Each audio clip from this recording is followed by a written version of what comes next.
are 4 days away from the 21st anniversary of September 11, 2001.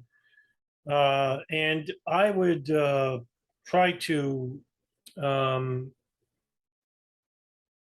give you some ideas about how to promote relevant, pertinent information to the public, whether you're new or just been around for a while and you have um, this fear of being in front of a camera and talking to somebody.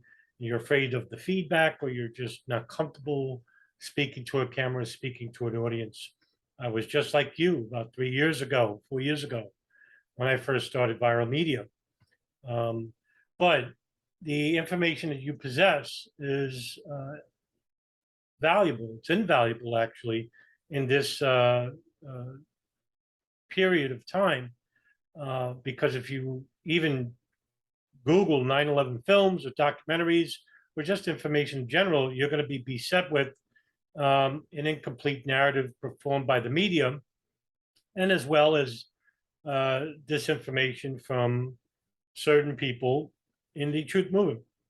So we need more reputable people, more people who use their cognitive facilities and without any prejudice behind the information they share, and share it with the public, because we need it now more than ever. And unfortunately, as time progresses and passes us by, we are becoming more and more distant about the most important date in U.S. history, and it seems that it'll be the most important date in global history. What happened after 9/11 is now infinitely worse than what took place on that day. Everything that we do now from here on is the ripple effect of September 11, 2001. So how do we go about sharing information, pertinent information to the public? Well, there are many variables regarding 9/11. You don't have to talk about just the day itself. How about we start years back or years prior? Whether you want to start talking about Osama bin Laden,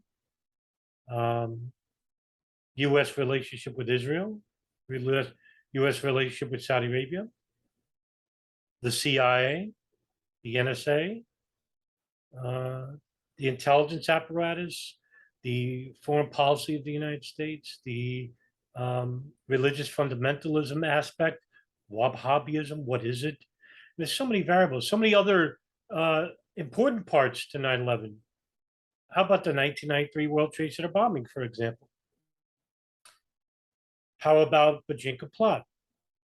How about the Paul Wolfowitz doctrine? How about the dual Israeli nationals that dictate our foreign policy when it comes to the Middle East? How about the relationship the United States has, which is longstanding, with the Wahhabi-led kingdom in Saudi Arabia that goes back to 1932? How about the Soviet invasion into Afghanistan in 1979? You must say, well, what does that have to do with anything?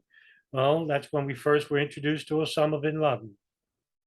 So, yes, all these areas I just mentioned, and there are so many more, all have a indirect and direct link to the events of September 11, 2001. And when you put it into perspective, put it into the general perspective, it starts making sense. And if you're somebody who says, well, how did the World Trade Centers fall? And did you know about the dancing Israelis? And yes, we all know about these things, and but they only tell a very small part of 9/11. And you need to have a much more general understanding. This is something I wish I knew more about, is concerning, how the World Trade Centers fell and collapsed. But I didn't need the towers to collapse. The towers collapsing just lend to the perception of the American people that we're a defeated public.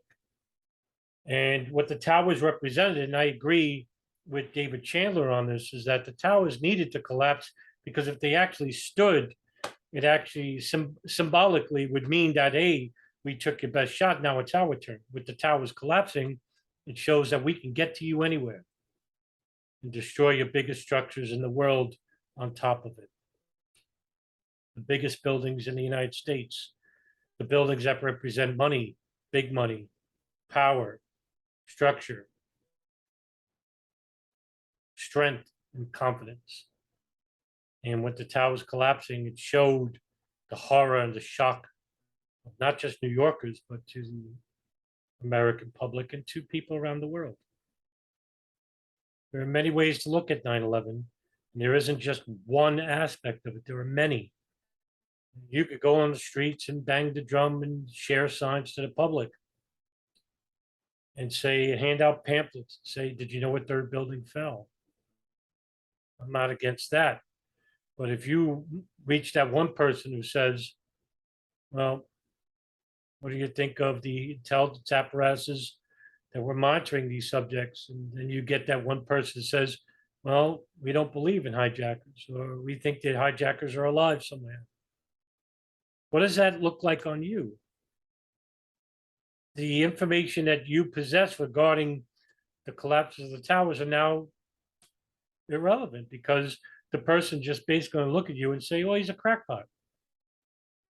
That's why I'm very anal when it comes to people who purport these outlandish theories. And it hurts not just yourself, but it hurts the entire movement itself. And to people who do independent research, we're trying to lend some respectability back into a very maligned subject. And I don't want 9/11 to become an afterthought. It can't be, because if it is, we're a lost society. Because look what happened after 9/11. You had the Patriot Act. We had an increase in the budget in the National Defense Authorization Act of 2003, 2004, 2005, the invasion of Iraq, which was considered illegal by the International Criminal Courts, a war crime. 1 million people plus are dead. The invasion of Afghanistan. Well, we like to think that, oh, we were after bin Laden and the Taliban, the terrorists, the people who harbor terrorists. That's what Bush said in the days after 9/11. What happened? Well, the CIA Special Forces conducted an operation called Jawbreaker and had bin Laden and his Al Qaeda subjects surrounded. And then he was let go because, according to the leader of Jawbreaker, Gary Bernstein, he called in for 200 additional troops, and the general is Tommy Franks, who is the leader of SOCOM, Southern Operations Command, and he's acting on behalf of the Bush administration. And he says, no, let the Afghans take care of it, the Northern Alliance. And because of that, Bernstein was replaced with none other than Richard Blee, the station chief of bin Laden Issues Station, the same station that withheld information, intentional withholding of information from the FBI about 2 Al Qaeda subjects that were inside the United States, Khalid al-Mihdhar and Nawaf al-Hazmi, who were in part of the hijacking of American Airlines Flight 77 that crashed in the Pentagon. Everything has a branch out effect. And that's why it's so imperative for you, the viewing public, to maybe just do a short video, maybe do a written article. You're not irrelevant. And you are important in this voice, and we sorely, desperately need more. So if you want to honor the fallen, those who were victimized directly of these terrible attacks on our nation and on our human consciousness, we need more voices in the mainstream viral media. And don't be afraid. Don't be embarrassed. I hate my accent. I don't like it very much. But regardless of the fact, what you have is the truth. And the truth is information. You know when you see it. We need more of you voices out there. And if you ever need to have somebody who can help you and assist you, you can always contact me or Nelson Martins, DJ Thermal Detonator, even Sean Russell and Darren Harvey. There are others out there that you can reach and will likely to assist you in this endeavor. But your voice is terribly needed. And we need it now more than ever.